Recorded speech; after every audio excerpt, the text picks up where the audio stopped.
So I think that the best way to understand metamodernism, especially if you're hearing about it for the first time, is to understand it in context of the meta crisis.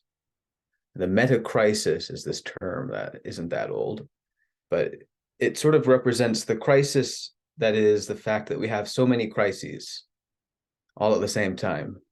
There's the COVID crisis and the climate crisis, mental health crisis, there's the financial crisis or crises, there's the war crises, there's the nuclear crises, and so on.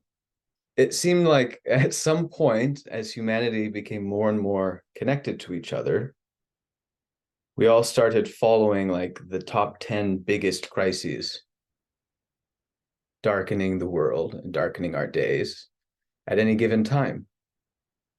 And we followed them like dramas, news cycle by news cycle, scene by scene, these 10 dark stories that make everything else about your life feel sort of pointless in comparison. Like there's some huge part of you that feels like maybe you should be helping or something. Is there something we can do about this? But if you're not going to do that, which sounds undoable anyway, it's like, now what am I going to do? I'm going to go improve my own personal life while all of these crises erupt. I'm going to go clean my room. I mean, yeah, but that's not hopefully the end. There's something that comes after that. So the meta crisis gets its name from the fact that we recognize at some point that the game is no longer whack-a-mole with our crises. There are too many crises popping up more and more and more, that we're not going to take care of them all by being like, all right, the plan is make a list of all the crises, start at the top, go one by one by one, like we'll just solve them like that. No, the meta crisis articulates this sort of problem, which is we just need to get better at solving crises. Like we can take our attention off of specific problems for a minute and point more inward. Look at humanity and our vast collection of abilities and resources, our potential, and say, why are we generating crises faster than we can solve them? Why has the rate of new crises arriving gotten so fast that the people best off in the world feel like the world's coming to an end? And they can't even imagine what it's like for the people who have it the worst off in the world.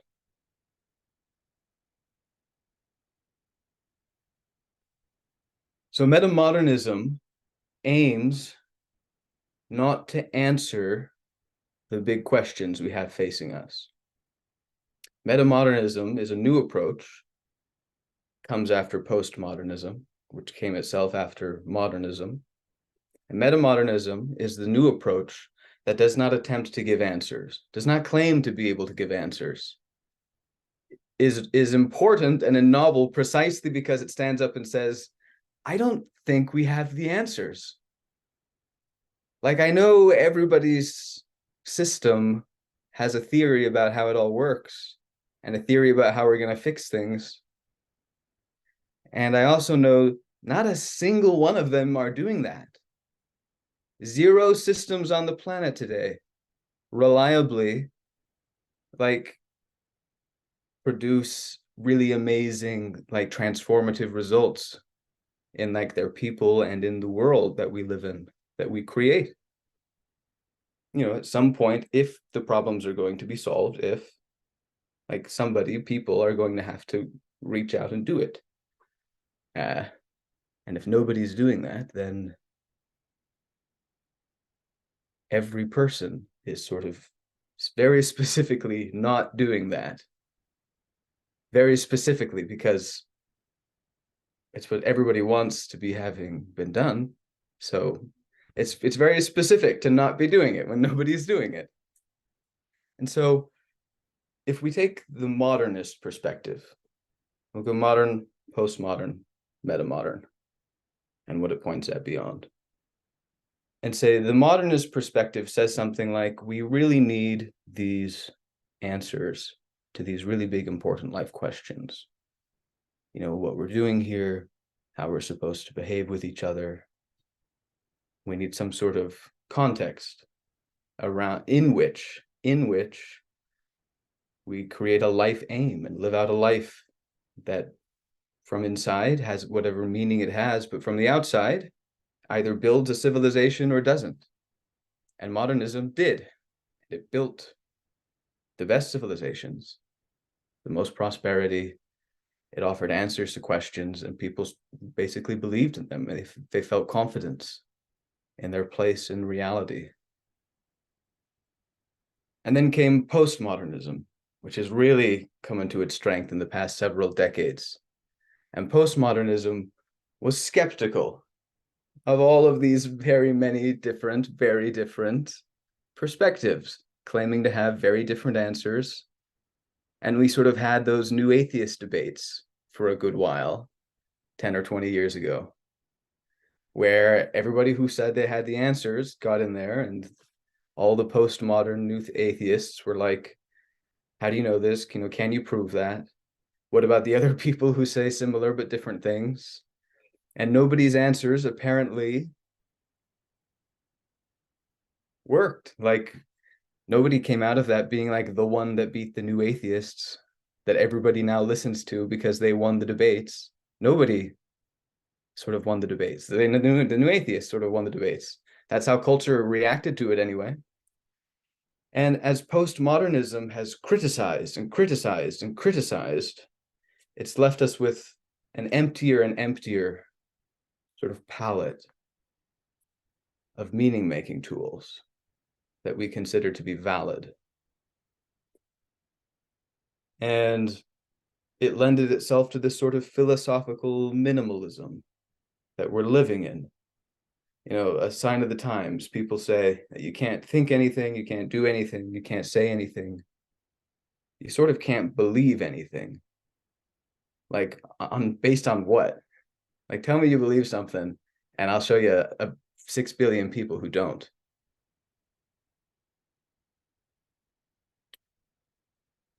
And so this is where movies like Life of Pi and Everything Everywhere All at Once seem relevant. In Life of Pi, there's a young Indian boy who's raised with a Hindu mother. And then he joins a Christian church, and then he joins a mosque. He becomes a Hindu, a Christian, and a Muslim, which are the 3 most populous religions on the planet, by the way. So that's about 80% of the world represented in that kid. So there he is. He's the world. He's us. And his father doesn't really buy into this stuff. He's more of a scientist, more of a postmodern type. But he's also permissive. He says, believe in something, but you do have to pick one. You can't actually be a Hindu and a Muslim and a Christian. Like, that doesn't make any sense. It doesn't work at all. And he says, why not? And then the fast forward happens, and he's on a life raft in the middle of the ocean with a tiger. And it's very difficult to survive. And he goes through, 80 chapters or so of how horrible and awful it was, and how he came close to death, and how he sought death, accepted death, how he survived when he caught a fish and thanked Vishnu for coming in the form of a fish to save him, and did his daily prayers and his various religions and all of this. And he gets to the end, and the story is that he's survived out there longer than anybody ever had in a ocean survival lifeboat type story. And they ask him what happened. He tells his story where there's the tiger and all of it. And they say that that's a pretty fantastic story. Doesn't he have a different story? And he says, well, I don't have one that will answer any more of your important questions about how the boat sank and why this happened. But, I can tell you a less fantastical story where there are no animals, there's no tiger. It's a boring trip. You get to the end of it. And he says, which story do you prefer, given that neither can give you a better grip on reality? And they say, well, we prefer the more fantastic one with the animal. And he says, so it goes with God. which is especially interesting coming from his lips, because he doesn't exactly buy into any one story about God. He's at the middle of these three stories, and in one situation he gets meaning from the Hindu one, thanking Vishnu for coming in the form of a fish. And in this other scene, he's thankful that he's been led by some other god to find Jesus, and finds the humanity of Jesus meaningful and helpful. And it's hard to look at the suffering of his journey and tell him that he's sort of missing the point with these stories. You're missing the point, kid. You're supposed to know one of them is true with 100% certainty, and then know the others are all false. That's how it works. And he says, so it goes with God. And it's the punchline of the story, actually, because what's teased along the way is this claim that here's a story that will make you believe in God. And you get to the end, and the answer isn't, here's some good reasons to think God is real. The big punchline is, which story do you prefer, though? And the boy who believes in three religions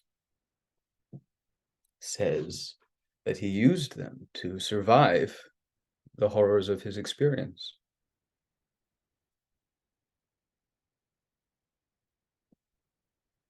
And that maybe would have just come across as just completely heretical, like for most of history. Like, we grew up in bubbles where we lived in whole nations and societies where everybody belonged to the same religion. Like, no matter who you were also, a Christian or Muslim, whatever you were.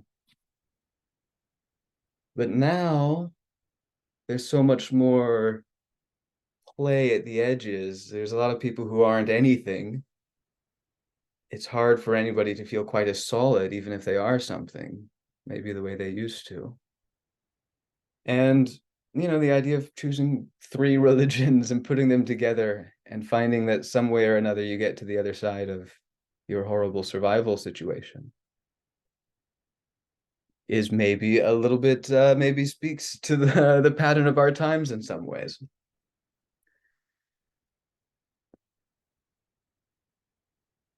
And the story that touches even more on the alternative, the negative that is potentially awaiting us if we don't find some sort of story like that, is in Everything Everywhere All at Once. And the story there's a young girl named Joy, and she, long story short, has her mind opened to every version of herself that exists across every version of the multiverse. And she realizes the mighty cosmic truths of reality, and she's sort of enlightened. But she comes to the end of this enlightenment process and concludes that nothing really matters, that if you lost it all and you won it all and you did it every way you could across every version of the multiverse, at the end of it, you'd say none of it mattered. And she becomes desperate to find some way to die. She goes through what I would characterize as a dark night of the soul, which is this term that actually comes from a Christian mystic, but has come to be used in Buddhism to describe the darkness that is before you get to the enlightenment, where everything is all peaceful and wonderful. Along the way, you go through this valley of darkness. And Joy, along the way, comes into this nihilistic despair, convinced that she has seen it all, and has good reason to feel convinced of that, and better reason than anybody's ever had, and convinced that there's no further argument to be made. The more you see, the more you realize none of it's true, none of it's real, none of it matters. And it just hurts to live in that. And it's better just to find a way out. So she puts everything on a bagel. All the religions, all her hopes, all emotions, all stories, all everything. Dogs, animals, planets, everything on a bagel. That's the idea. And it collapses into this giant dark hole thing that she says can eliminate you from every version of yourself across the multiverse. And she's going to get in the bagel. And her mother argues with her not to, and then kind of is persuaded of her nihilistic perspective and maybe even wants to join her, but then ultimately rejects it. And at the end of the movie, she says, I still disagree. I still disagree with you, but what she keeps saying is right. You're right. None of it makes sense. It doesn't make any sense that I'm trying to get you not to do this, that I value you as my daughter. It doesn't make any sense that anything actually matters at all. But I arbitrarily choose to try to do this with you. This is how I respond to you being in front of me. And I can do anything. And nothing matters. And that means I can act this out. And you can say, what you're acting at doesn't make any sense. And I can say, but I'm doing it anyway. And they say, why would you do something that doesn't make sense? And you say, why? What do you do that makes sense? I thought we just got done proving that everything you did didn't make sense. There's a version of trying really hard to make sense that doesn't make sense. It's like, because I don't have a good story, I'm going to go be very sad about it. Because there are no answers, I'm going to feel as though I have answers and they're all bad ones. Which is a bad place to be. It's also a very difficult place to be without answers. But it's better to be without answers than to be acting like you have all the answers and they're the bad ones. And so at the end of the movie, the mother and daughter are reconciled and pursue what they pursue because they do. Because what else are they going to do? They could go have a horrible time of it, or they could make a good time of it together. And that is an option which is eternally available.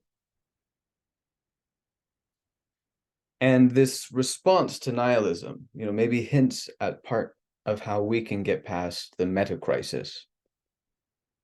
Postmodernism has brought us this far. There's a lot that's good about it, really. But it's also brought us to what certainly feels like the brink. It was COVID, and then it was the climate, and then it was wars and nuclear and AI. So it doesn't look like we're going to figure out the answers very quickly. Like, if you think about how well we handled COVID, and you were like, let's say we handle things about that well next time. It's like, okay, that doesn't look great. What's the point of thinking through how well we could theoretically handle these problems if we got our act together, when we know perfectly well that that's not what we're going to do when the time comes anyway? These are just theories at that point. Well, and then if we were to do this, and then everybody did that, and it's like, if we could just write down and then everybody did simple thing and it would solve the problem, we'd have solved every problem. Because it takes a 10-year-old about 10 seconds to realize that if everybody just tried to help everybody, it's like done. It's a very simple kind of answer that does point at a strategy that would work, but that is far from sufficient to actually bring it into reality. So let's not talk about how well we could theoretically handle the meta crisis of crises if our governments were able to respond really efficaciously and wisely. What's the point? So the meta crisis points at not trying to generate answers, because at best you're probably going to do a little better than whoever did the best so far. If you come up with the plan that's like 5% better than the other genius who came up with the plan for running the economy of some major country or whatever, like, cool, maybe you'll be Einstein and you'll be a few years ahead of schedule. You can be a genius of that kind. But we are standing on the shoulders of giants who stand on the shoulders of giants. who stand on the shoulders of giants, and so on.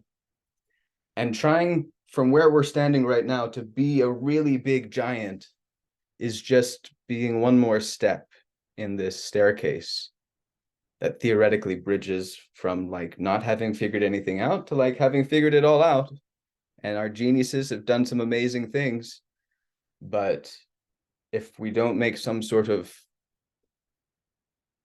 game-changing shift, whatever geniuses happen to arise over the next few years don't seem like it's going to be sufficient. So the game is no longer trying to be the biggest giant in the pyramid. The game is stepping back from the game of trying to hit specific targets and rearranging the pyramid, the products of human genius, all of their cultural insights, anything they use that was efficacious. And in our culture, we've recently had all these debates that have dismissed religions as irrelevant because they're clearly not 100% true, is more or less the idea. But there's no denying that they were efficacious. You know, that there was something of power within their structures. And if instead of dismissing them, you know, the giants that devoted their lives to development within these fields, you know, the theologians who were talking about God, but who might as well have been philosophers, considering where they ended up. You know, we take all the giants from all the fields, and we don't just let them react blindly to each other in the dialectic of history.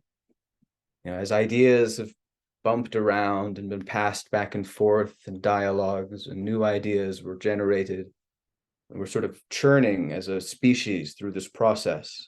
And there's some people who are the giants who make huge gains. But the whole process is pretty much happening at random or happening by accident. It's happening according to memetics. It's like natural selection, but for thoughts instead of organisms. But it's happening sort of like evolution happens, which is like random mutations that then get laboriously selected by a process that takes like millions and billions of years to generate the new next big thing. And then it generated us. We were the next big thing. And we took only a few thousand years and reshaped the whole planet. What was the big difference? Well, the big difference was that we could search through solution space much faster than biological evolution. Not randomly, not just bumping a molecule to the side a little bit or swapping one and seeing what would happen and taking a whole lifetime for biological selection to work on it. We could just think it and think if that would work and be like, that wouldn't work, move on to the next one. We just did like a whole lifetime in like so we're like 100,000 times faster than evolution at like searching through things. And we searched through all of this and we built all of civilization. We built AI, and it's getting pretty good at searching for things. We're getting even better. But we've arrived at this point in cultural development through this very randomish dialectic process where the things that were good at talking to each other got to talk. You know, Buddhism and Christianity, they didn't really get to talk. They weren't that good at talking to each other. The whole East and West aren't that good at talking to each other. The West is always like telling the East they're being very unclear and vague, not making any sense and contradicting themselves. And the East is always explaining in sort of vague, somewhat confusing terms why the West is missing the whole point. And it's like, you're right, but that wasn't a very helpful way of telling them that. Like, why are we fighting about this? We need to shake hands and like have a fruitful dialogue here. Well, it happened by accident with certain fields of human cultural development, you know, and our societies are where they are. But if we're going to make unusually rapid progress, which I think is what we need a surprising amount of progress fast. If it's going to come from somewhere, it should be impossible. Like, it shouldn't be possible to do better than we've been doing. We've had like everybody working on it. So if it were possible there would have to be low-hanging fruit, insights, like whole fields of insights just ripe for the picking, that for some reason nobody ever investigated. The shadow of the human investigation into knowledge, that which has somehow been missed by everything that's ever been done. And part of the answer, and the first thought is, try to be the huge giant that will like do this great work. And it's like, no, too much. Stop trying to be the giant at all. If this whole work has happened by accident, can we turn our gaze upon ourselves and redesign our dialectic to systematically sweep through all the low-hanging fruit that have been left behind by humanity's investigations into knowledge? Look at every field of excellence that has not been able to speak to other fields, the religions that haven't been able to speak to each other, because when they were modernists, they had faith in themselves, and therefore the others were heresies, and they were foes. And then they were postmodernists, but the postmodernists saw that all the religions and philosophies claimed to have the truth. They couldn't all be true, which means you can basically pit them against each other and say, well, you can't all be true. At most, one of you is true. Probably none of you is true. And that was a very negative way of relating to them, of saying, how can we get to the end of this debate as fast as possible without integrating all of the cultural insight that was there? You know, you jump to the end of the process, that doesn't mean it's the same that as if you went through it line by line. And so if all the religions talk to each other in a way that hasn't been done before, and all the philosophies get to talk to each other and to the religions, and the engineers, and, you know, all the fields of human insight, and the artists and so forth, talk to each other with an eye aimed specifically at the ones who haven't been able to talk to each other before,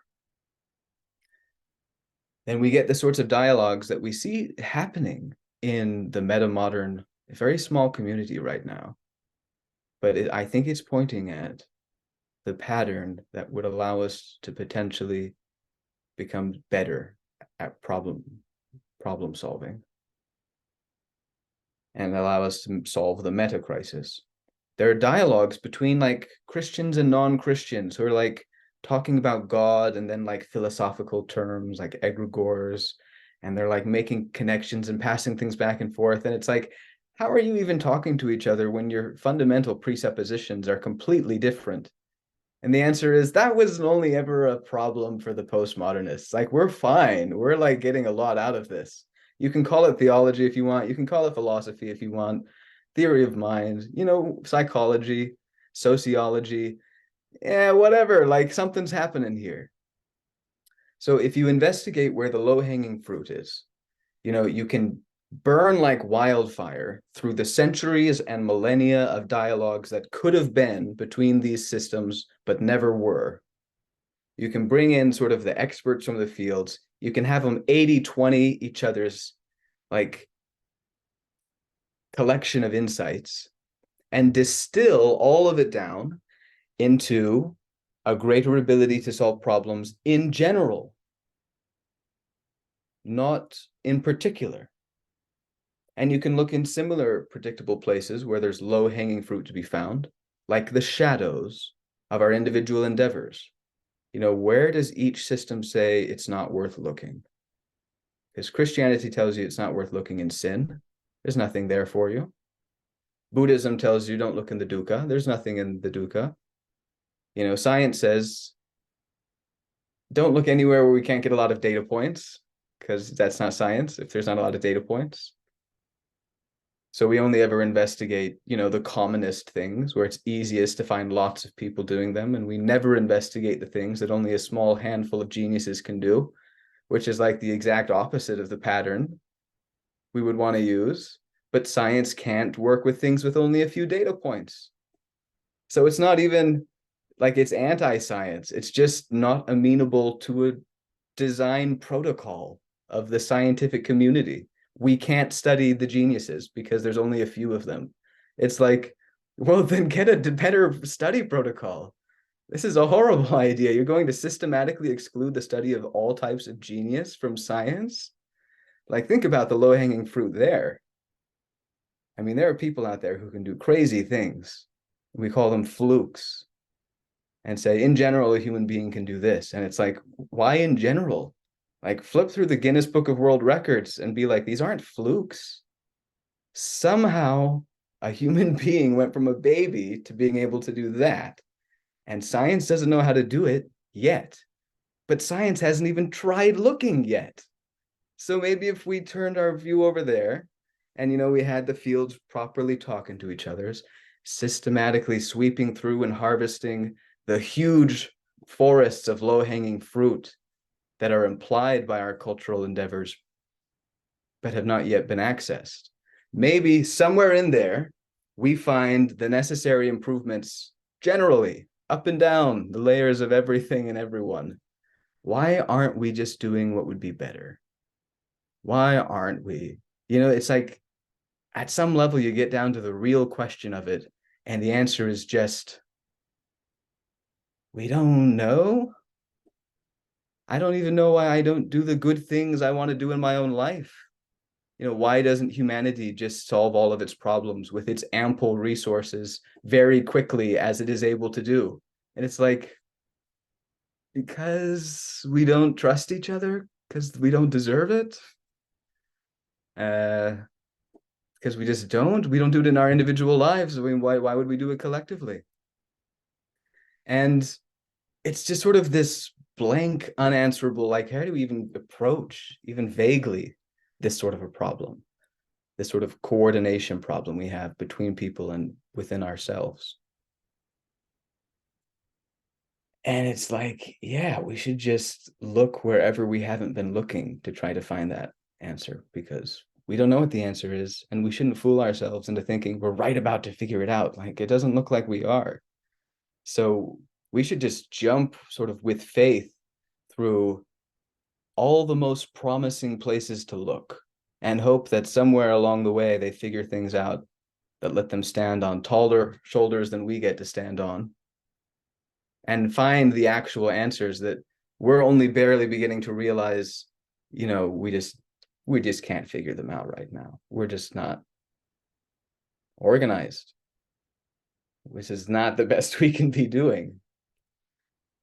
But the hopeful idea is, this is a stage in our civilization, in our society, where things can go very fast.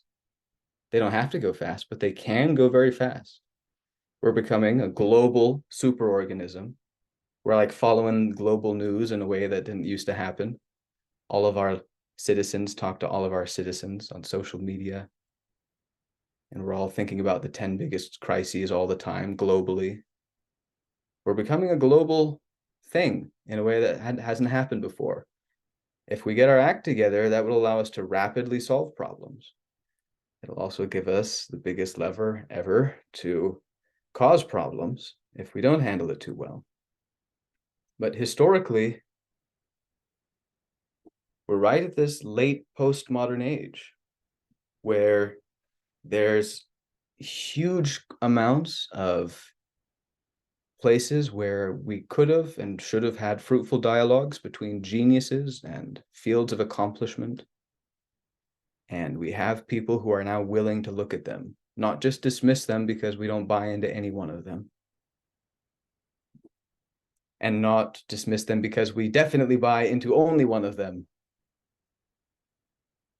But for the first time in history, with a group of people willing to look at all of them and get all the best parts from all of them and put all of it together with everything else, wherever the shadow can be deduced to be found, and just become more knowledgeable as a people and more integrated as a species. And then hope that whoever that better version of us is will have a better shot at looking at some of these problems. Because at this point, it feels like a fool's game to be counting crises. The real crisis at this point is the meta crisis. And if we aim back at ourselves and become the dialectical machine that we can be, then we can zoom through centuries or millennia of work that could have been done and become the integrated, harmonious people that can look at this world and get it in shape. And that is the Metamodern project. Wonderful. Thank you. Thank you very much, Hunter. Folks, what we're going to do, Hunter has put a lot of things on the table here. Let's start with questions about, what he said.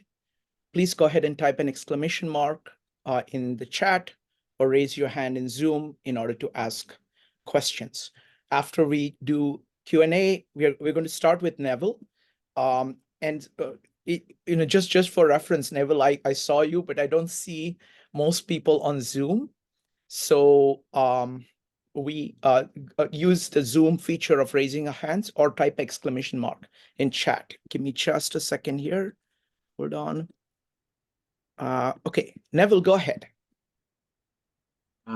Thank you. And I'm just I've got 20, I took some notes, Hunter, and I have to divide it because the chat won't take it all at once. But so there's there I have put 20. So this is really based. Excellent talk and very perceptive. So thank you. For those that don't know me and why am I sort of coming of each here? So I'm a compatibilist philosopher, and I think compatibilism is another way of sort of reinstating sort of the meta-modernism, but, so compatibilism started in the philosophy of mind, in the free will versus determinism debate, but it's, and compatibilists came along and just said, well, knock your heads together, there is no conflict, there is no division. And I think philosophers like myself globally have sort of taken that strategy and applied it to a whole lot of other questions.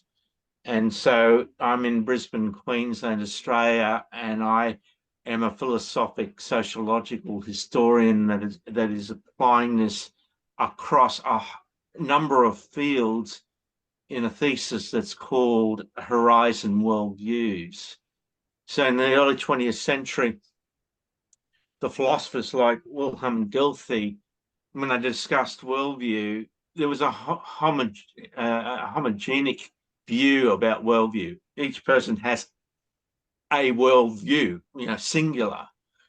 And now I think philosophers are very much moved to the point, as we sort of discovered neuroscience and neurophilosophy, we realize that thinking patterns is made up of different threads. And I think we should still talk about worldviews, but those worldviews are constructed. So I do have a graph that sort of shows this, how a person's worldview from their own self-perception, that is their own eye, turned inwards, that our thinking is very much layered from everything that we pick up from the world, from books, from movies, from conversations and so forth. So we all knit it together to make something that is comprehensive for us and never complete, but pretty well sort of, I think, if it's continually expanding and learning, it is something that is holistic. So, look, there's too much, for me to go further into it, but you can look at the 22 sort of points that I'm prepared to respond on. But thank you very much, Hunter. You've done a great job. Thank you. Thank you. Thank you, Neville. Next up is Jeannie. Folks, any questions you would like to put on the table, please go ahead and do that. Let's start with Jeannie. Jeannie, if you could unmute yourself.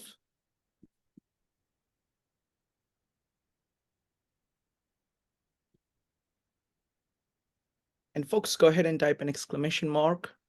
Let's see what's going on with Jeannie. Okay, go ahead. When I went to another universe there for a moment. But yes, Hunter, thank you so much for the presentation.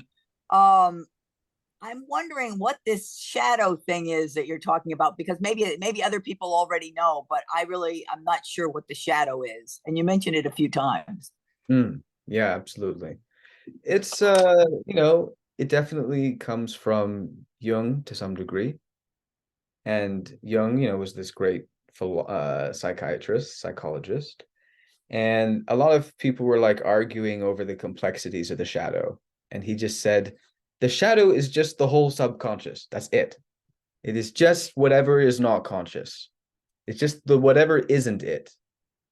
So, if you imagine sticking a tree into like a ball of clay and seeing the sort of pattern of the tree, and you had the whole clay in the sort of shape of not the tree.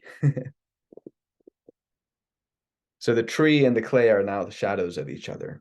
And so the shadow of science is just whatever science doesn't study, and which we never think about because it never studies that. And, a lot of people will focus on this with the idea of like science is not trustworthy or something. And it's just like, it can really just be as simple as an experimental design protocol. Science studies things with many data points. There's a relative shadow where things cannot be studied easily because there aren't very many data points.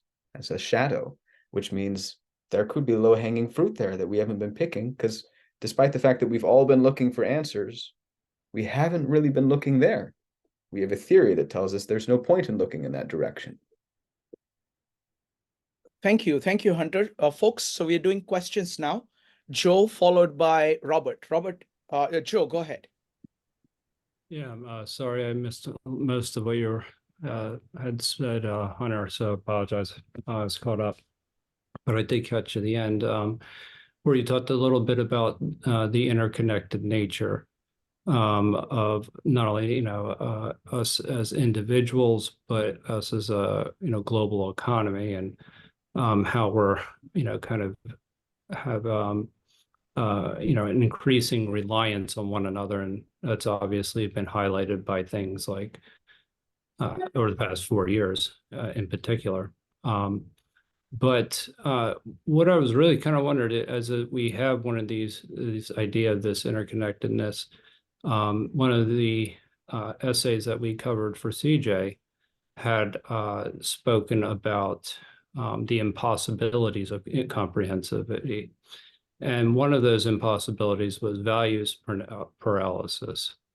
So the idea, the values that you have are in conflict with one another at some point. And so that it's impossible to incorporate everybody's values. And this leads to, obviously a paralysis of sorts. So how does metamodernism then address something like this? What is the framework for specifically prioritizing one value over another? How does it weight it? What's the practical approach, in the sense that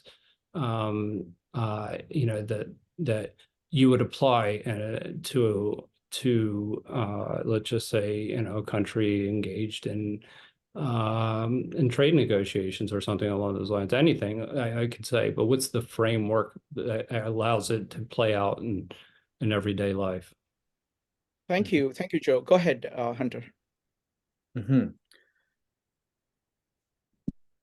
Metamodernism, I didn't get to the idea of love and the winning meme. That would probably be what the next presentation would focus on.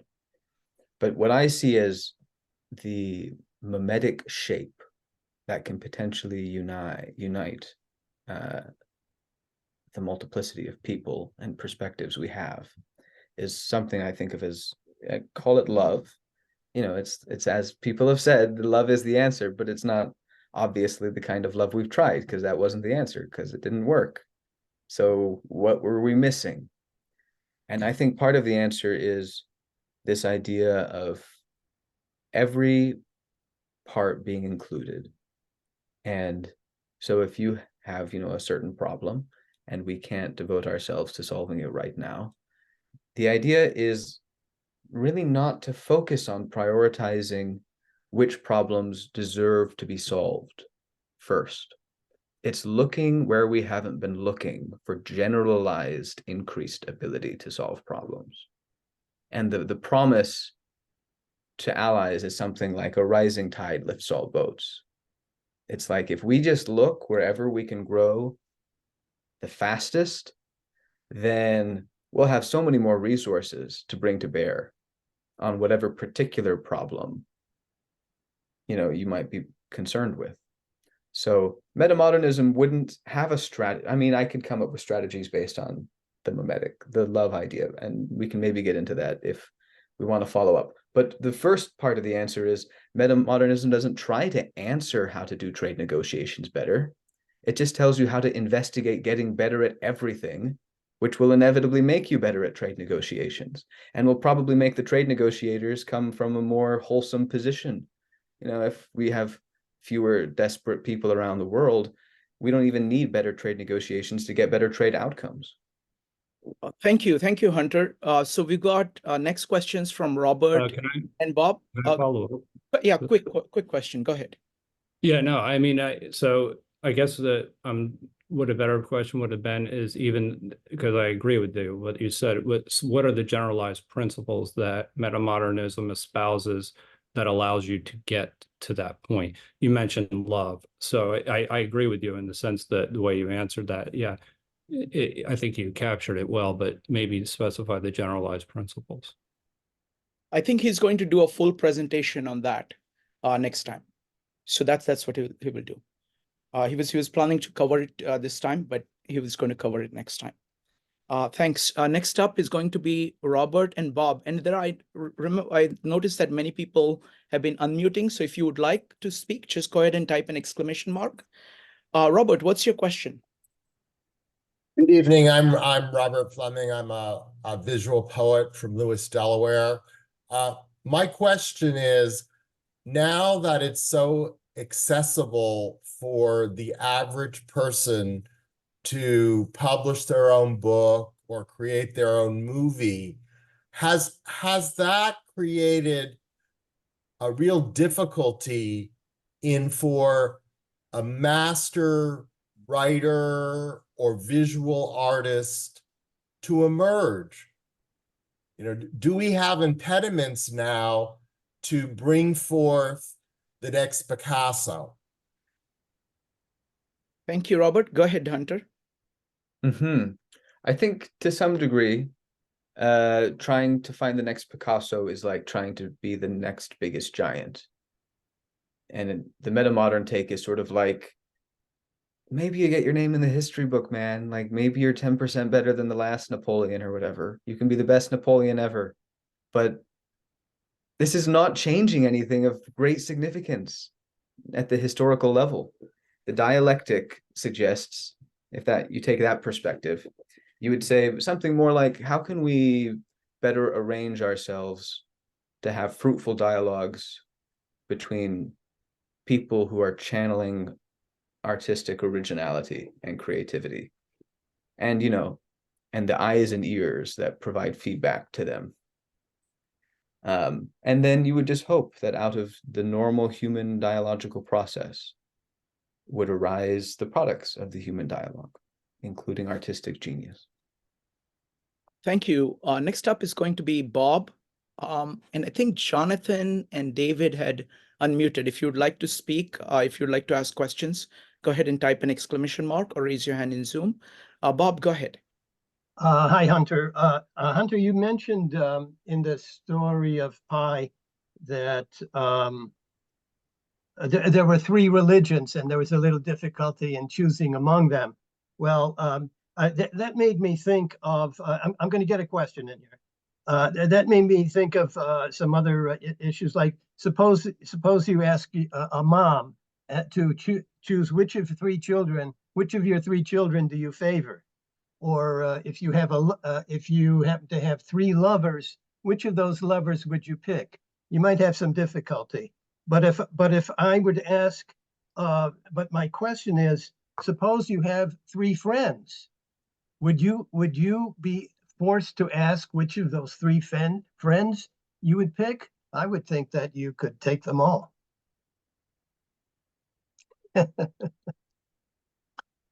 There's a solution. Mm-hmm. Yeah, I do think there is a version of inclusivity that metamodernism relies on to function. But I think on the one hand, I think a really proper inclusivity appreciates all that exclusivity brings to the table. You know, I don't think the solution is to be tolerant of everything except intolerance. I think it's to be genuinely tolerant of everything and then find a way to choose and discriminate that's based on something other than whether you have more or less tolerance for it. Ideally, you love every possible answer, and then you choose which answer to choose, not because you're running away from an answer you hate or are afraid of or anything like that. You choose it sort of, purely for strategic purposes because it works, and not because you're distorted by relative love and non-love. All right. Thank you. I don't know if Jonathan has been trying to unmute or not. Jonathan, would you like to ask a question? No? Okay. David, would you like to ask a question? Okay. Then we're going to go to the next one. I'm sorry. Go ahead. It escapes me because I was listening to choosing between friends, Mm-hmm. but the response confuses me a little because it wasn't that you're running from trying to choose between friends. It didn't have anything to do with specifics.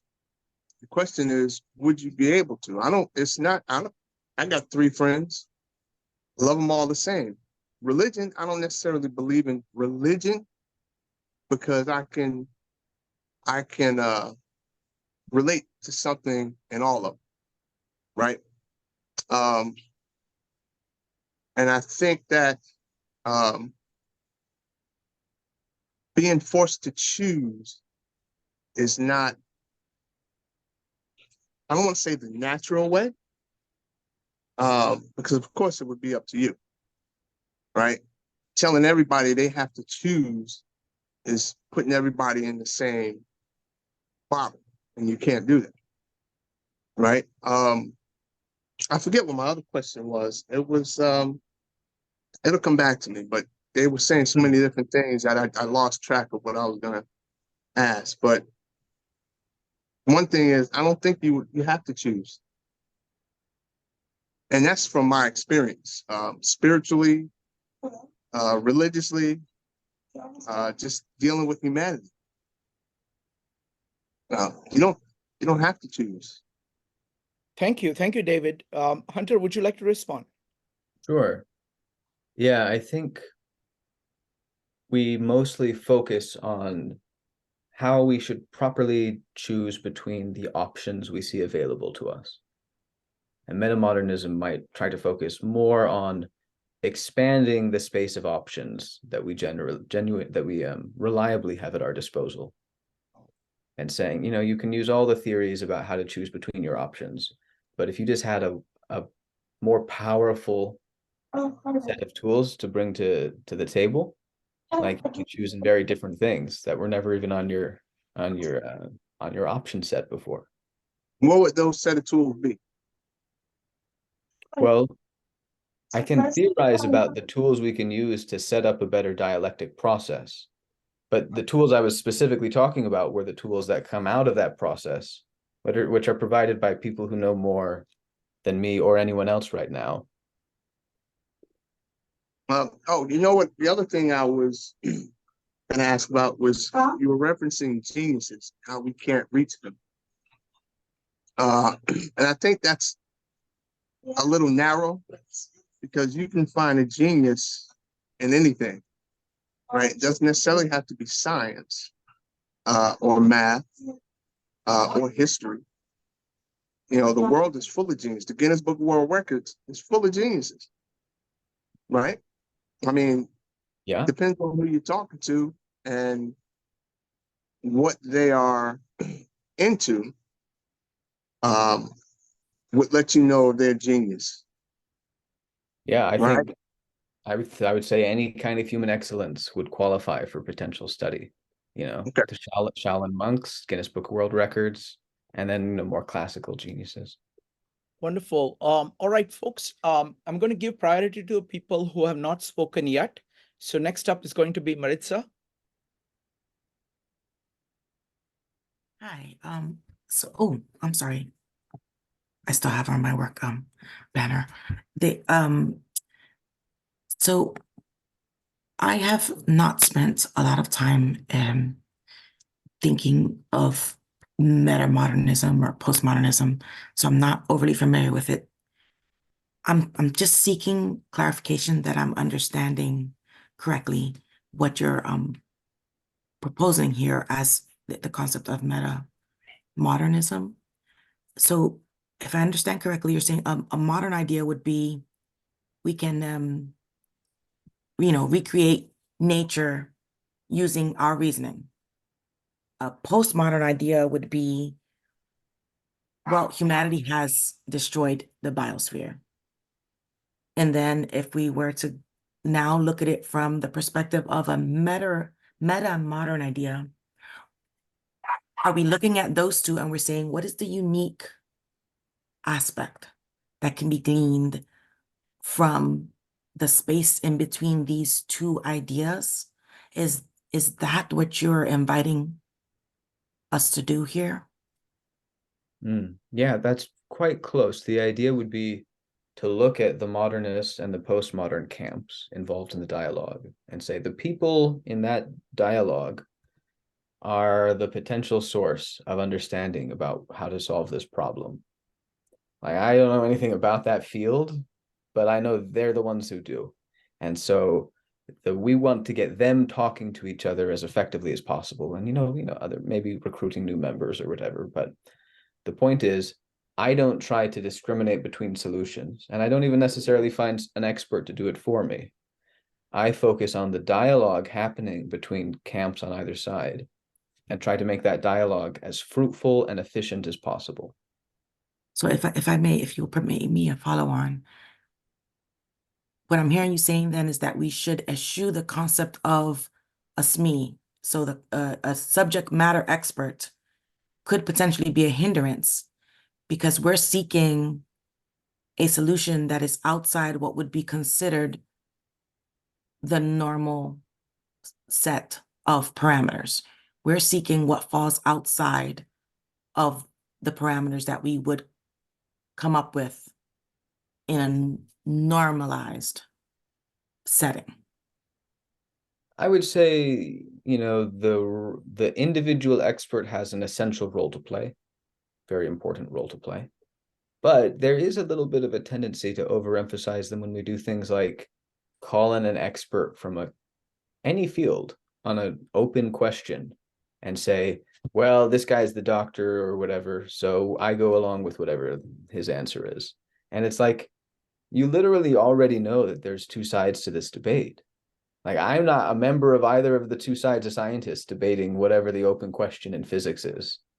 But I don't have to be to stand up to a guy on one side of that issue and say, well, look, that's just your opinion, man. Like, there's the other side. Like, we don't know the answer yet. Maybe you're the one who finally got it. Maybe, just barely, maybe, but probably not. And probably the way forward here is to get your whole field processing data and generating insights more effectively, and not like hoping the latest genius with the theory of everything has finally got it right.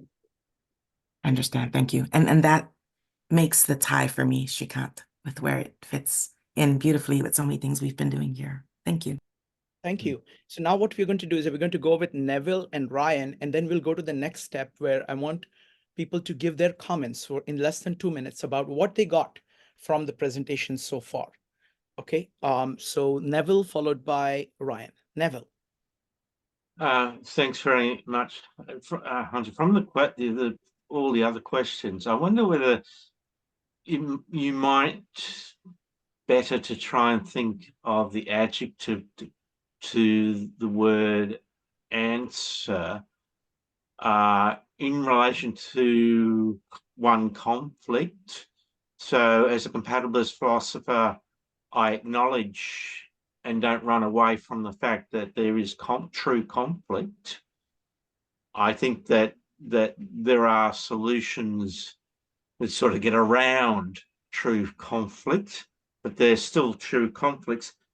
And what you just spoke about, trust in terms between this stupid cultural history warfare between experts and those that hold mere opinion, I think that is something too that can be compatibly brought together. But I think, so I have used the word in my notes, big answer, but I think perhaps you could even do better than that. A type of answer. There are types, you're actually advocating types of answers, so you're not dismissing all answers, you're just criticizing one type of answer, but advocating another type of answer. I wonder whether you can think on that. On what exactly? So so there was a rhetorical question about response, which was basically, if we do away with all answers, that's not going to bring anything forward. And I don't think that's obviously not what you're saying. So I think when you reference answers, you need to have an adjective. Okay. Because I'm saying we don't really buy into any of the big answers that the modernist systems provide. Postmodernism has sort of disproven the big answers. And Metamodernism. yet you're saying that there's a compatibility between modernism and postmodernism. So you're not actually denying certain types of answers. And I'm just saying that perhaps you need to try and think of a word that qualifies what you're saying about answers. Thank you, Neville. It's interesting to think in terms of compatibility between, I would say, the postmodern and the modern people rather than the philosophies. The philosophies may well be logically incompatible, I don't know. But the people who use those philosophies to inform their dialogues can more fruitfully interact with each other, independently of whether those systems are philosophically compatible or not. Through the system of personalism that rose in the early 20th century, I actually think that is the compatibility. So in a sense, from a lot of things that Aristotle was saying, the person is the idea and the idea is the person. There is a co-joining there. It's very interesting. Thank you, Neville. Really appreciate that. Thank you. And folks, we are going to develop these themes. We're trying to give this is like an introductory part. In the next session, Hunter is going to take one idea and show, okay, what does his solutions kind of look like? I think he will be able to talk about that in greater amount of detail. Next up is going to be Ryan, and then I would like to hear what people thought of the presentation. Ryan, go ahead. Yeah, hey, thanks, Hunter. Out in Seattle, Washington. I don't even remember how I found you. I think I was on Reddit. But thanks for the invite and thanks for the talk. I was wondering how, and you can answer this as narrowly or as broadly as you would like, but how do you think that geopolitics would work if all of the state diplomats had a personal companion, a meta-modern translator, who whispered correct action or good faith paths forward in their ears? Like, how do you think that we would resolve problems? And I know that's just what a broad question, but what do you think that they might whisper, or however you want to answer it? Go ahead. Nice. Yeah, that would work amazingly well, or if the people could pick up on certain metamodern principles. But they might do things like, I mean, I'll tell you how I think of a negotiation between diplomats. They get in there, they've got some problem or something to talk about. They think about potential solutions. Some of those are costly. Sometimes it's not obvious if you're willing to resolve things this or that way. So you're sort of at this tricky point, and then a good diplomat will, try to find ways to push on some of these various pieces a little in a way that'll hopefully like make the outcome a little better. A metamodern approach might be to look somewhere that you do not reliably know will provide a better answer, but which you can deduce from first principles should just be generally informative. So you might want to like talk to the people on the ground, for example. And if there are two parties involved, you might want to get a member from each party to talk to each other, and you get to listen to that conversation. And I would predict that depending on the diplomatic instance, some very interesting information might come out of a simple dialogue between a couple of people on the ground from the two involved groups. And then you use that to inform your negotiations. Thank you. Thank you, Hunter. Next up is going to be Jeannie. Jeannie, go ahead. And folks, you can come back and ask questions, okay? I just want to get as many voices on the table as possible and as many different issues on the table as possible. Jeannie, go ahead. And now it's time for comments. So what did you get? What do you think of metamodernism? What do you think of both the presentation as well as the concept itself? Jeannie, go ahead. Well, Hunter, I'm just so sad that at the very first you said, not at the very first, but that there were zero, people making, big changes in the system. And let's take, for example, something like what a person on the street might drink. So they could either stop at a nice little stand that has wheatgrass, freshly, made by somebody, or they could stop and get something out of a crate that has 150 times, more sugar than you need the whole day. So the difference is the economics. And I think there's so many people out there that are doing fantastic things, but the economics is really not behind them. And so they're subverted, basically. But I think there's a lot of seeds that have already been planted. And I think those should be utilized rather than just saying, well, nobody's doing anything. That's not true, in my opinion. I think I would picture the seeds you're talking about. There's sort of an amount of seeds that are growing and sprouting and creating their own new seeds. And then there's a series of like obstacles culling away at the growth. And it's just more or less reached homeostasis. Like, there's lots of people trying to do things. Some of them are succeeding. There's lots of people getting in the way, some of them succeeding. The right person might be able to make a difference at certain scales. But if we want the whole game to change, it hasn't changed yet. So hopefully there are other people trying to make it change, but nobody's succeeded yet. Zero people have made that transition happen yet. Thank you. All right, Hunter. So now, what am I? Jeannie is saying something. Okay. All right. She's just pantomiming. Okay. All right, folks. So now, what did you think of this concept of metamodernism or about the presentation? So you can comment. I'm going to start off. Hunter, we've been working on this line of thought for some time.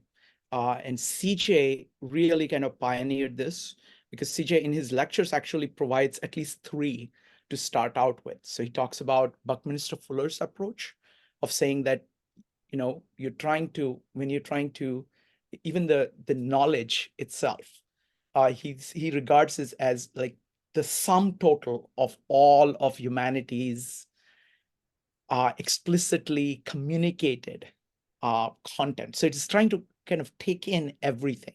And it holds that you must do that in order to produce a solution which is going to work for everybody.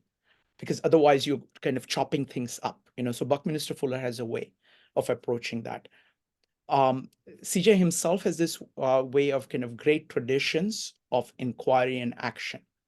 So he kind of looks at all the traditions of inquiry, including those of primitive people, people who, kind of navigated the oceans with nothing but the sense of how the waves work, or how the ocean works.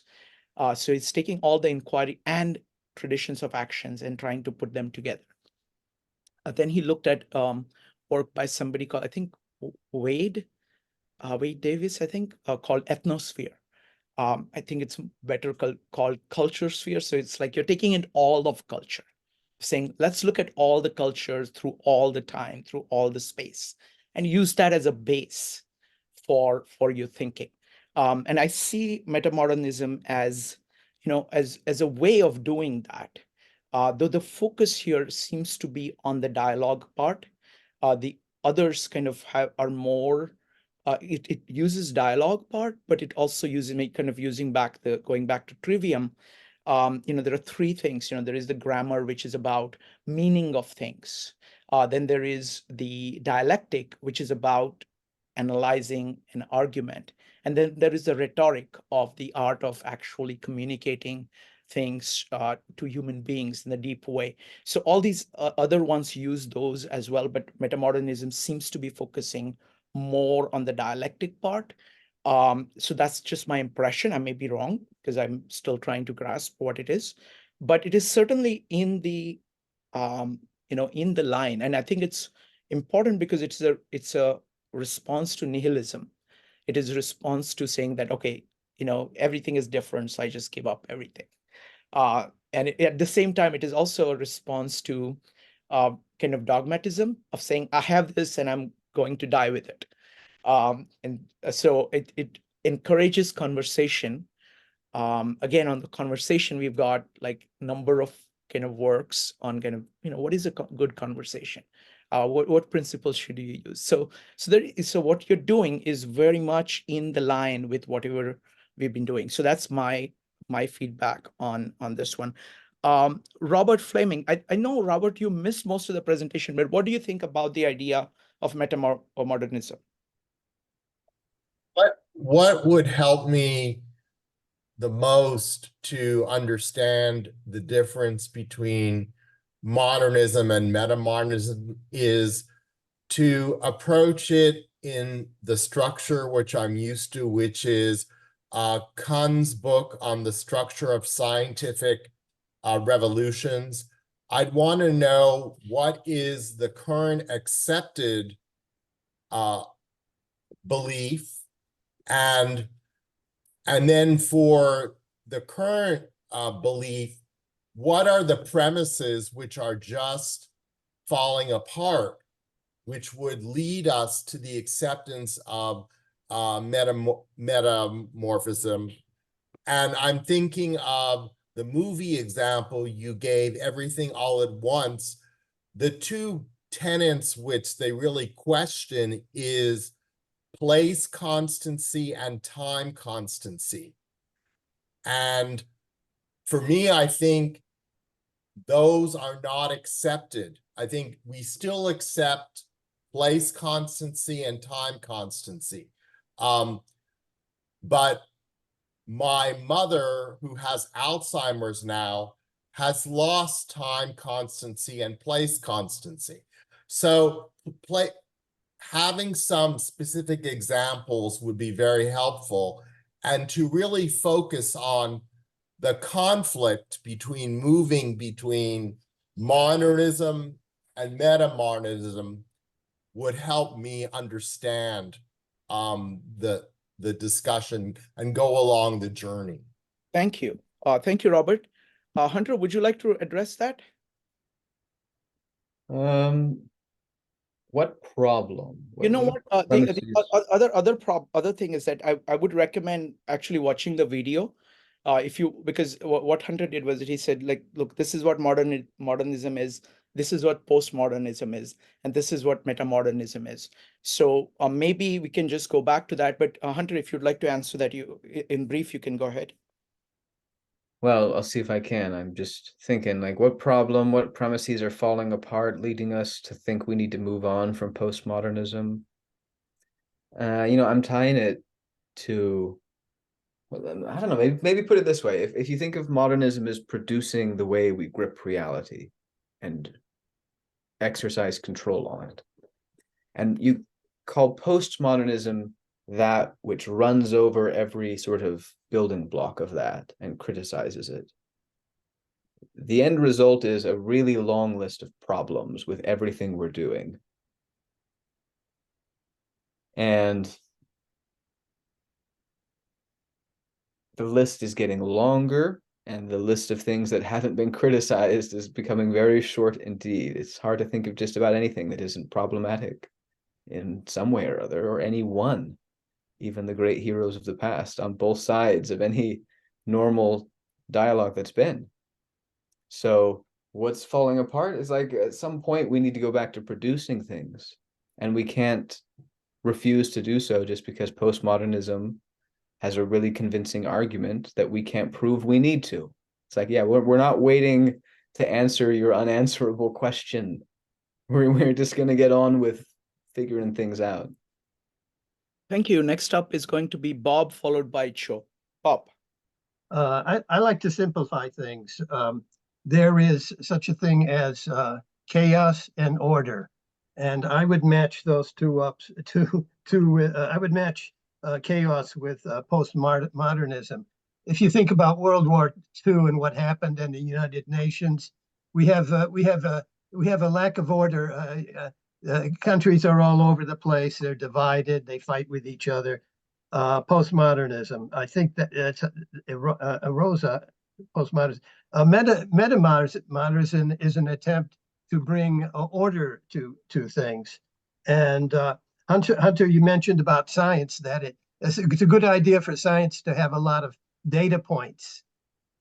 If we had enough data points about the geopolitical situation, maybe we could throw a little science, political science into it. And so I'm more optimistic. I think that there's a possibility for order or for metamodernism to gain some ground. That's my thing. All right.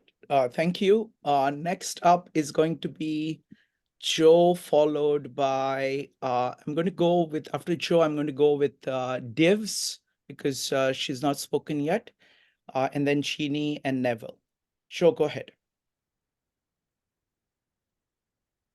Yeah, I mean, again, I missed most of the presentation that you provided, but and done a little bit of reading about metamodernism, and I think that there are some very important concepts that, as Srikant noted, they do line up with what CJ had talked about, where he talked about traditional ideas, traditional forms of knowing, while not necessarily, kind of integrating that into the modern day concepts, or the modern day complexities of life, I should say, would probably be a better way of saying that. And I think that it also, from what I understand, handles contradiction. So therefore, it helps us deal with uncertainty. So I think that there's an element of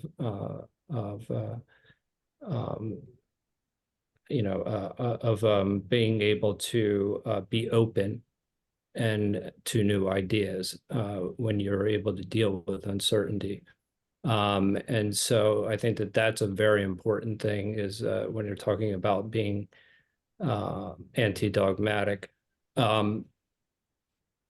What I would say is, actually, from that perspective, is that where I think language is actually a very important part, and I would like to get maybe your thoughts on that as well, as when it comes to modernism, because I think that there is sometimes a rejection of a word, even, and a rejection of a word in the sense that people don't necessarily like how institutions have used the word and misused the word, I should say, and therefore they reject it. So I even think about things like the word forgiveness or something like that, and how that may be something that has been misused, misappropriated in the sense that, and that there's a kind of almost or even virtue itself, the way virtue is kind of thought of in terms of just purity, as opposed to virtue in the sense of the traditional intellectual forms of justice, temperance, courage, wisdom. And I think about this in these terms, and I'd say, well, language in this sense that you're not necessarily rejecting the way the words have been used and embracing the way the concepts that they actually embody. So by doing that, I think that that is a way kind of reconciling the past with today's complexities. And so from that perspective, I think metamodernism, if I'm understanding it correctly, that this is a tool that is actually is a way of remaining open to recapturing some of the best of the past and incorporating it into today's world. And I think that that was also very much part of CJ's, kind of ways of approach is when in his essays, and his specific. Well, I mean, you can almost pick any of them really, but I think if you look at the epistemic virtues, or if you even look at the other one, would be well, I mean, inquiry and action actually covers it as well, where it helps you, I guess, and there's another part of it, is that step out of the perspective of only your culture and only having one perspective, whereas you're able to, kind of stay, that identity that you have, you're able to use your intellectual, your awareness, your level of awareness now that's increasing with the level of information, to step outside of the cultural boundaries and to see yourself as part of, kind of a, more of a part of the in a cosmopolitan, more in a cosmopolitan way than in, say, more of, I don't know, more of in a tribal way. Would you agree with any of, or disagree with anything I said? Go ahead, Hunter. Yeah, I mean, one thing I would say, I sometimes associate metamodernism with the Keegan model, which would put something like, in my mind, citizenship would be a Keegan 3. And what you're describing is the ability to sort of transcend the cultural template you've been handed, which would be Keegan 4, the self-authoring stage. And then I would put metamodernism as maybe 5, which is the self-transforming mind, stage 5. So I might characterize that as metamodern. And it does sort of fit with the sort of metamorphosis, transitional period to whatever lies at the other end of the dialectic that we can rapidly move through right now. Thank you. Next up is going to be Divs, followed by Jeannie and Neville. Divs.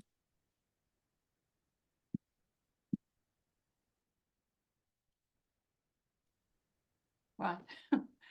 I'm new to the concept of metamodernism, so thank you, Hunter, for the introduction to it, although I came in about 10 minutes late because of sound problems. But as you were talking and others have been talking, I used to do coaching of people, leaders in community groups with a vision for having something happen in a certain way. And we never talked goals.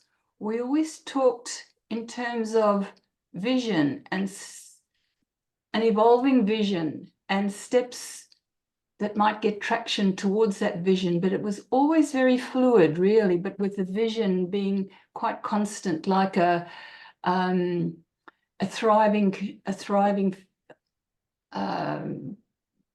community of some kind, perhaps.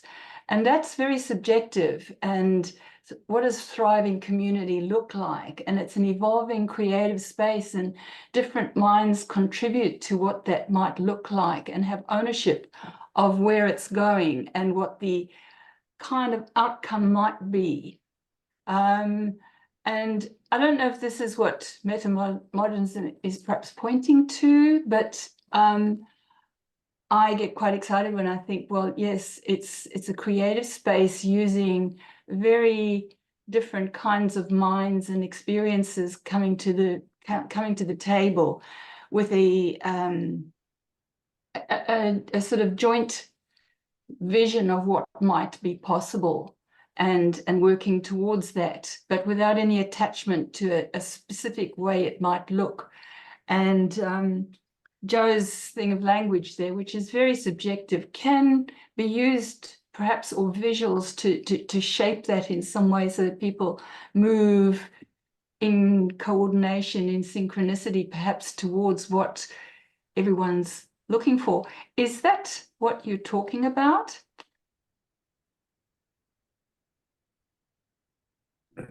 Excuse me. Is that what I'm talking about? I mean, it seems related to some degree. There's strong themes in what I'm talking about of, things like harmony, unity. And what you were saying about not necessarily looking straight at the goal resonated a lot. I think this is to some degree how natural human creativity functions. And it's more of a thing of our culture right now to sort of think that the thing you start with is knowing what the end is going to look like in advance. This is a great way of doing things. We've done great things with it, but maybe it's time to balance that out with something else. Yeah, I found that magic happened when there was that fluidity and not the fixed, defined goal as our Western way of operating has been in governments and corporations and things. They're very stuck on a way of leading a team with goals and very defined stages.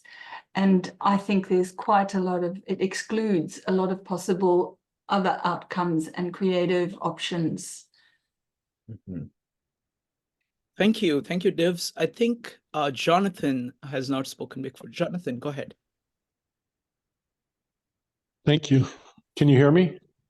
Yep. Great. I'm curious where capitalism fits into metamodernism. We've, a lot of the postmodern theory looks at postmodernism as kind of a reflection of late stage capitalism. So where do we go from late stage capitalism to metamodernism? Frederick Jameson, I believe, said it's easier to imagine the end of the world than imagine the end of capitalism. He was a great writer on postmodernism. And then a follow-up question. Are there any philosophers that you have read that represent postmodernism for you? And is that what has informed your discussion of postmodernism? So on capitalism, I would say more or less as usual that metamodernism doesn't have the answer to capitalism or the answer to economics, and it's not designed to provide answers that are supposedly the new big thing. Metamodernism would recommend a more fruitful dialogue occur between the economists and the citizens of the land, and that you look at what the capitalists and the socialists and the communists and so forth are saying, and the ones that are serious as well as the ones that have influence in terms of public perception. And you try to get them into a more fruitful dialogue with each other. And there are some principles, again, that I would put under love, the winning meme. There are principles that I think are powerful for coordination among groups that aren't coordinating that well yet, that I would mostly discuss in the next meeting. But in general, long story short, metamodernism doesn't know the answer, but we can probably get a better dialogue going, which will be better at creating an answer than us right now, even if I didn't know about economics. Well, you're kind of treating capitalism as if it was just an idea that economists came up with, versus a structure that we live under. So I guess my question isn't so much about dialogue between ideas, but how do we deal with structures that, for example, might impede the sort of communication in this kind of Jungian world that, in my opinion, that you're weaving. What if it's built into the very structure of capitalism to break down these lines of communication that you're suggesting? Well, I guess metamodernism would recommend exploring all that is good and wise about breaking down those lines of communication. It would hold them up and make common knowledge all of the best reasons to do that kind of thing. Well, what And if they say that's fine and good, but that's fine and good, but we've got big corporations that really don't want to listen to you because we're making incredible profits. And you might go so far as to go beyond what is good and wise about them to a caricature version of them. And you just hope that in the interplay of exploring these things between people, that's how it's going to happen one way or another. People are going to talk, people who know more about these things. Now, are they going to have a good dialogue before they come to whatever decision ends up dictating economic reality, or are they going to have a bad dialogue? I don't know what the answer is, and I don't think I'm going to get there. But I might be able to help them have a better dialogue than they're going to have and are currently having right now. But what if capitalism isn't about a dialogue, it's about an actual structure that we live under? It's all what we're doing. It's all people doing what they're doing, talking with each other, exchanging information in one way or another. And out of that comes the structure. So everything is resting on a communication system, in your opinion, and there's no greater structure that might have a little bit of power over the very conversations that we have. If communication were to become impossible at a distance,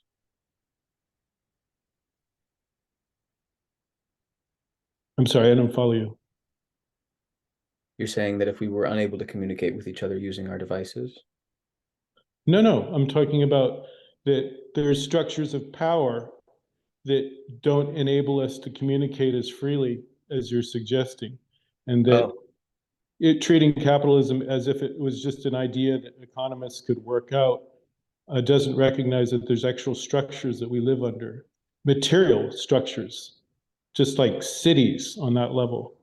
Ideas take material form. So I'm asking, how does this communication dissolve these material forms that have power in the same way that a path would? Like if you were walking through a maze, you can't go straight through a wall. I don't think it is like that. That's a metaphor for what it's like, but I think it's an inaccurate metaphor. It's not like okay, so you don't think capitalism is a structure? It's an idea. It's what people do. Human beings are doing.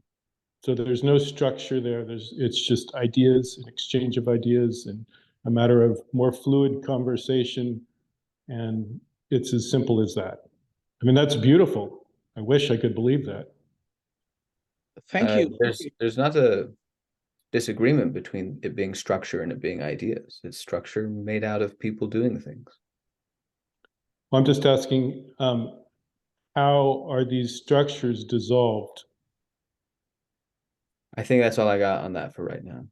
That's a very interesting conversation, Jonathan and Hunter, because essentially what Jonathan is saying is that, what Hunter is saying is that it's basically communication of ideas. You're resolving it.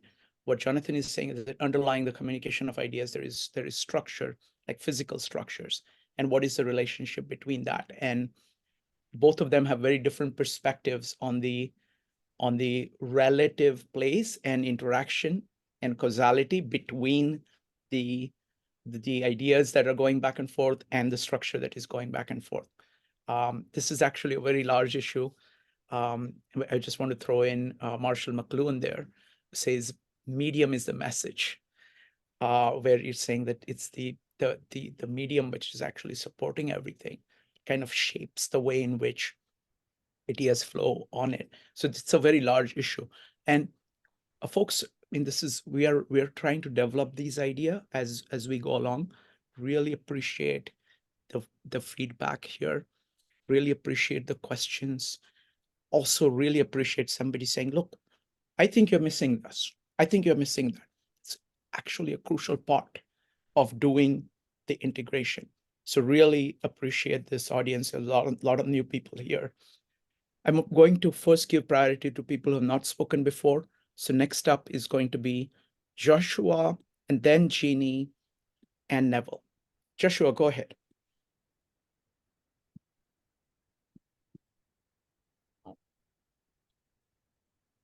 Joshua, are you there?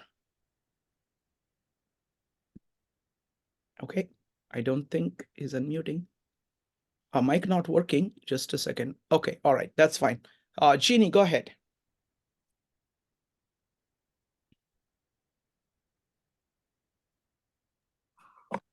Actually, I have something that may help with this discussion. And you had brought up about data and how some things are not, you can't really get the data. And this was something that CJ was really interested in. He came up with this idea about how you measure things is actually very important. And many things that we have been unable to measure so far, if we found the right ways to measure them, we would actually have more data. And also, some of the data that we're collecting on certain things misses the point. You know, I mean, we're collecting a lot of data that really isn't relevant, where we could, in many cases, have data that was relevant. In the case of capitalism, you can see that it's draining all the natural resources from the world, and that's not a good thing. If the data showed that, data is convincing, and it makes people, you know, in their conversation be able to make that change, make that leap into something in the future. So I think the way you measure things is very important. I had never, I mean, it was a revelation to me to think about, you know, what questions are you asking? What are you looking at? Are you looking at this on a very small scale or a very large scale? You know, are you measuring all the repercussions of the things that you're doing? Because if you take all that into account, it changes the picture of what kind of conversation you're having. Okay, thank you. Next up is going to be Neville. Neville, go ahead. Hunter, anytime you want to say something, you can type exclamation mark privately to me, and I'll go to you, but I don't want to call on you to respond to everything. So you have both the choices. Okay. Neville, go ahead. Yes, well, can I say I'm really enjoying the conversations and really learning from people's inputs generally. So that's really good. And Jonathan's question was actually what I wanted to go to was, you know, Friedrich Jameson's thesis. So what I think I'll do is I'll change my original question. So I'm one of these scholars who thinks that Wikipedia can be a valuable tool in terms of a summary sort of point. So there's just two lines from the article in Wikipedia on Jameson's book. It says Jameson defines postmodernism as the cultural system of global finance staged of capital society. Jameson argues that postmodern is characterized by a crisis of historicity, a waning of an affect, and a prevalence of passe. So I wonder whether you had some thoughts there, particularly as a historian, you know, in terms of my work here on this side of the globe. It is about the ahistorical thinking in the population. I think the homeostasis example is maybe applicable here again. Like, or at least that's the level at which I can apply this, okay? Because I don't know about a lot of these things. But what I can say, big picture, is I know there's some conversation going on between people about this stuff. People who know much more about it than I do, probably than anybody here does. And I know that the dialogues they're having are not like designed, they're normal by today's standards. They're not designed to work to create a really efficient dialectic. So where do we improve things relative to knowledge of history and people's ability to participate civilly, and capitalism versus other economic structures, and how does power shift, and what all of this stuff? It's like, let's become better people and look at it with better eyes. Let's become better structures for examining these questions, and then ask our future selves what they think. Let's not ask ourselves up to this moment, because, well, this is where we are so far. That's not working. So let's shift tactics. But, well, sorry, that last phrase I have to pick up. Let's not ask ourselves about the past, because surely, so in terms of Jameson's What I mean is, let's not ask ourselves. reality. Let's so not the ask ourselves to solve. finished ahistoricalness, which not only affects the general population, but scholars generally, is this view, this present, what historians call presentist perspective, which is that they feel themselves, that they don't realize that there is a continuality of the past within the present perspective.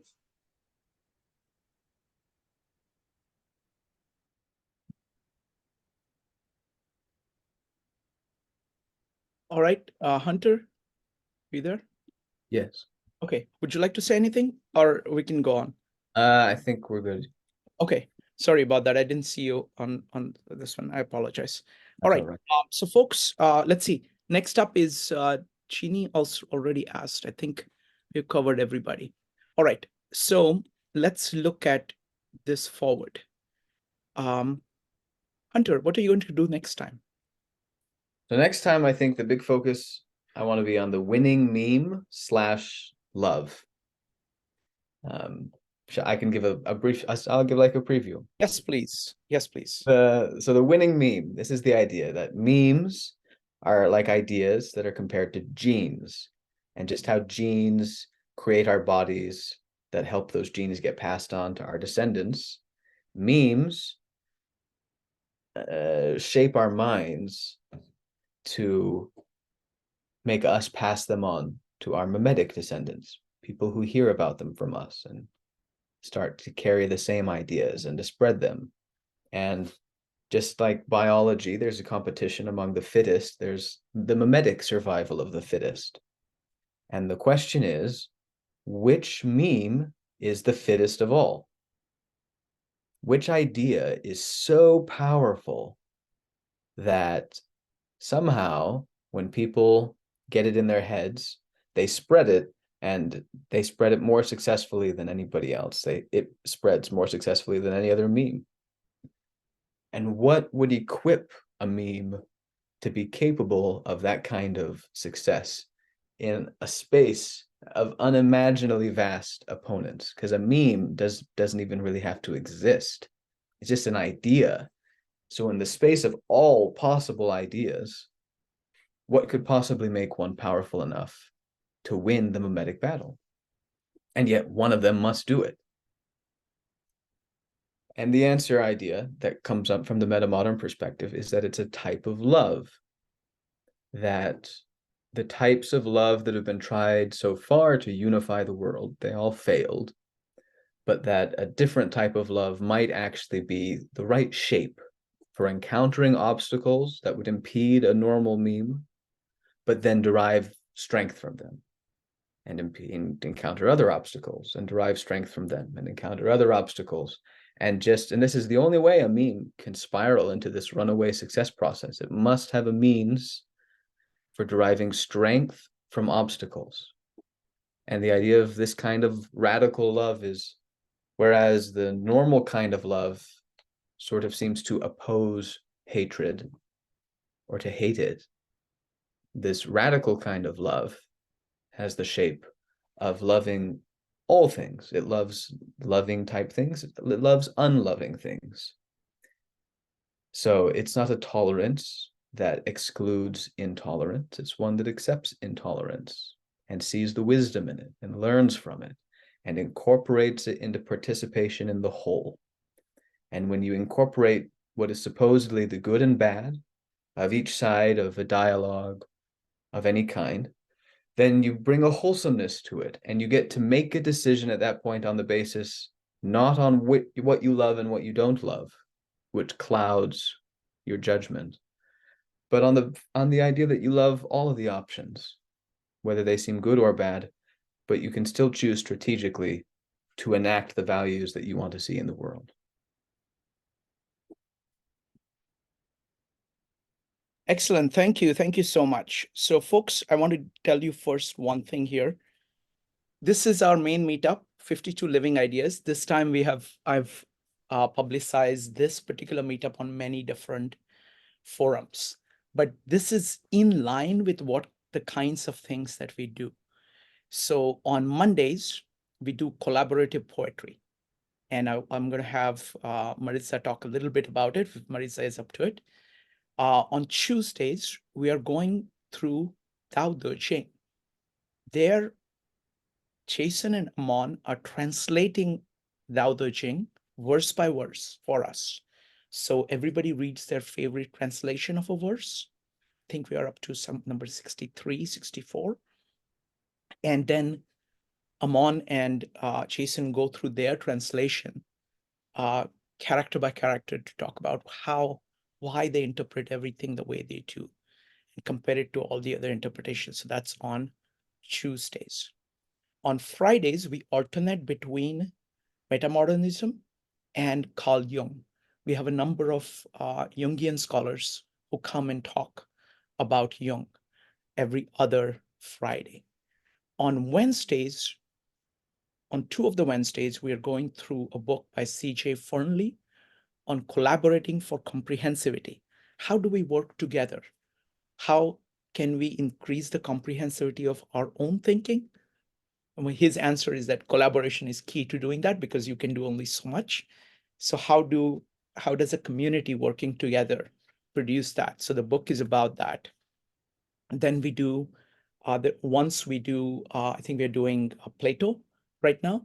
We either do kind of philosophy / language on one of the Wednesdays and neuroscience on the other Wednesday. On Saturdays, we do Asian philosophy. And on Sundays, we're starting a new in-person meetup in New York, if you're in the New York area. So we cover a lot of things.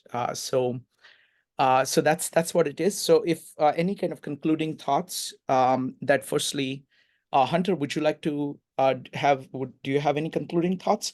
You know what, let me ask everybody else and then I'll come to you. Or concluding thoughts. Anybody else? Nothing from Neville? Okay. Anybody else would like to say anything as a concluding, quick 1-minute thing? You're welcome to do that. So I'm very excited about this series. There is going to be,